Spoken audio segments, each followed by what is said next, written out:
competence. Newton was tenacious when attacking problems as well, whether in mathematics, physics, theology, or chemistry. When gripped by a puzzle, he became obsessive, continually assailing it until it finally succumbed, which it usually did. Were it not for his intensity and focus, Newton would never have made the progress he did. Like ordinary mortals, he would have been stymied.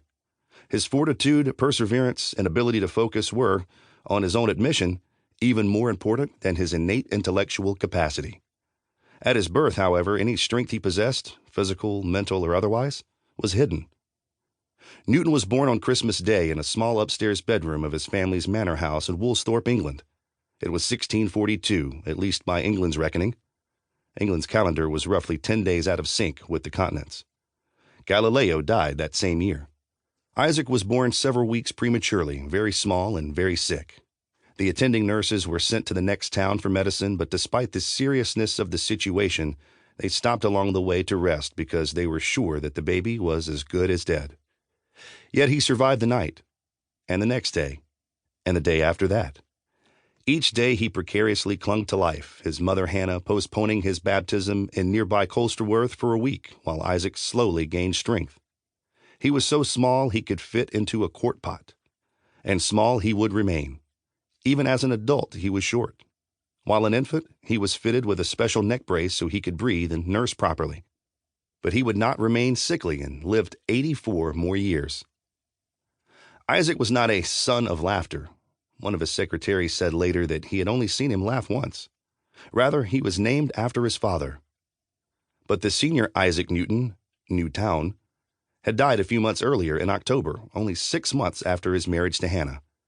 He was only 36. Of what he died, we don't know, but his death was not entirely unexpected. A few days earlier, he wrote in his will that he was of sound mind but ill body. And so, in the space of a few months, Colsterworth's parish registry listed 3 major family events for the Newtons: a death, a birth, and a baptism. The latter entry was Isaac, son of Isaac and Hannah Newton, baptized January 1st. Newton was a posthumous son, born after the death of his father. Newton's father, a yeoman, or upper-class farmer, left more than his name to his son. He bequeathed to him the 2-story stone farmhouse of Woolsthorpe Manor and 100 acres of surrounding farmland, as well as a number of cottages and tenant farmers. In addition, Isaac inherited 234 sheep. Woolsthorpe means wool farm, and 46 cattle, a considerable number of both.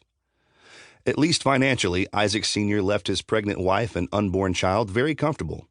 Isaac was born as the Lord of Woolsthorpe Manor and was expected to be a yeoman like his father, which carried with it a certain power of authority, including the authority to fine villagers for minor breaches of law.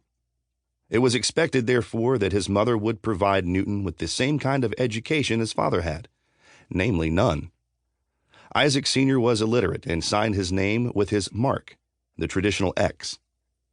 Hannah was from the Ascough, or Askew family of genteel status and so a bit higher up on the social ladder than her husband. Nevertheless, she received a minimal education, typical for women of her position. She, at least, could sign her name, as evidenced by her signature on her will. The one surviving letter we have of hers, which she wrote to her son while he was at Cambridge, reveals the limited training she received. The paper is torn, so some words are missing. It is signed, Your loving mother Hannah Walstrip, May the 6th, 1665. We do not know much about Hannah's background, not even her birth date. We know more about her brother, the Reverend William Ascough, who looked after Hannah and Isaac and would be instrumental in setting Newton on his academic course. Ascough was an Anglican rector, leader or director of a parish 2 miles from Woolsthorpe. He received his M.A. from Trinity College at Cambridge University, where Isaac would eventually attend. When Newton was 3 years old, Hannah, probably around 30 years old, caught the attention of Barnabas Smith, the 63-year-old rector of nearby North Witham. Smith's first wife had died 6 months earlier, and Smith felt it was high time to get on with what was left of his life. A parishioner recommended Hannah as an extraordinary good woman with fine prospects.